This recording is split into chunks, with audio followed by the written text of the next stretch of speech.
Oh, hello there, millionaires. Welcome. This video is going to be part one of three on the video series I would like to call Three Books That Will Make You Wealthy. Not rich, but wealthy. By me, the student investor. And if you don't know the difference between the rich and the wealthy, well, don't worry. I will tell you in a little bit. The first book on our list is The Rich Dad, Poor Dad by Robert Kiyosaki. The book was published in 1997. In my opinion, if you are serious about getting wealthy or even achieving that sweet, sweet financial freedom, this book is a must read. Alright, let's get started. In this book, Robert Kiyosaki has two dads. One is his biological dad, and this dad is very highly educated and even has PhD degree, but he is financially illiterate. Second person he calls dad is actually his best friend's dad. Now, this dad is not highly educated. In fact, he only has 8th grade education. But this dad is very financially educated. Robert Kiyosaki considers his biological dad as a poor dad. Why? Because in the end, his dad ends up bankrupt. On the other hand, the other dad, his best friend's dad, ends up being one of the wealthiest men in Hawaii. And that's it. That's all the background you need to know. Now, if you are too lazy to read the book, but you still want to reap the benefit, don't worry, I got you covered. I will tell you the three main takeaways from this book that will help you not only get rich, but it will teach you how to become wealthy. The number one takeaway is understanding the difference between active income and passive income. Active income is where you trade your hours for money, and passive income is where you let your money work for you. Now, number two is assets versus liability. Understanding the difference between asset versus liability could make you millions of dollars. Now, what are assets? They're anything that puts money into your pocket. And the liabilities are anything that takes money out of your pocket. Oh, that's simple enough. And third one is the power of corporation. Now, I won't get too deep into it, but this basically has to do with how to use the power of corporation to save against taxation. All right, now let's get down to the nitty gritty. All right, our first takeaway is active versus passive income. Like I said before, an active income is when you go out and get a job and earn wages. When the author, Robert Kiyosaki, was 8 years old, he asked his dad how to be rich.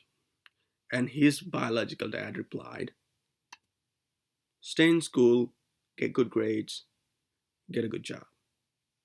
Now, he wasn't wrong, but what he explained was the way of earning active income.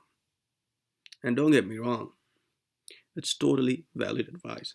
But this will only get you so far because no matter what, you only have finite amounts of hours. Now, the example of active income is wages. So it doesn't matter if you're a street worker or a pimp, manager or a CEO, you are exchanging your time for money. Now, alternatively, you have passive income. Now, when Robert went and asked his best friend's dad, quote unquote, rich dad, he said, don't work for money, make your money work for you. And also understand the difference between rich and the wealthy. All right. So, what's the difference? It's not about how much money you make, but It's about how much money you can keep. Let's say, for example, someone makes $1 million. That might consider a rich person, but after taxes, expenses, and liabilities, you end up with less than 10,000. Oh well, you're broke again. You see, the poor people think in terms of wages, meaning how much money can I make? But rich people think in terms of net worth, how much money I can keep. That's why passive income is just an important part of anyone's life. Good example of this type of income are dividend income you get from bonds and stocks, royalties, and rents you get if you own a rental property. All right, the second takeaway is understanding the difference between assets versus liability. Now, as I said before, assets are anything that will make you money. Those are stocks and bonds, rental properties, businesses, and talent. Now, the talent could be anywhere from painter, singer, YouTube content creator. All right. On the other side, we have liabilities. These are anything that takes money out of your pocket. A good example is cars, boats, yachts, new iPhones, expensive jewelries.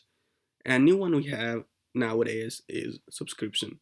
Some people have 5 to 10 subscription. They have Hulu, Amazon Prime, Netflix, Disney Plus, Apple Plus. They don't have enough time to watch it, but they still have it. They don't realize that it's slowly taking money out of their pocket, which is just ridiculous. Now, basic understanding is that when middle class people get their paycheck, they think, how can I spend this money? And they waste it on useless things that create more expenses. But when rich people generate wealth, and they have multiple streams of income, by the way, they think, how can I invest this money so it can make me more money and generate more source of income? That's basically how rich keep getting rich. Now, here we have third and final takeaway: power of corporation. Corporations are just legal bodies created by legal documents. Meaning, if you know how to leverage the power of corporation, you can keep most of your hard-earned money. You see, Uncle Sam is very greedy. He wants part of everything you earn in order to keep him from taking all your money. You can use some legal loopholes that will help you protect your money. Now, one of the examples I want to mention is, let's say you bought a duplex. Now, ordinarily, this would considered as a liability and at an expense. But if you rent out a spare room and pay off your mortgage using that cash flow, all of a sudden you can live there for free. Take this one step further. Let's say if you work from home, let's say by making YouTube videos or running your online marketing company, you can use that as a tax write-off, which can help you save more money.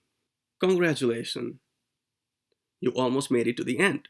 If you want to become rich or live comfortably or just want to achieve financial independence so you can finally quit your job, please understand these three fundamentals.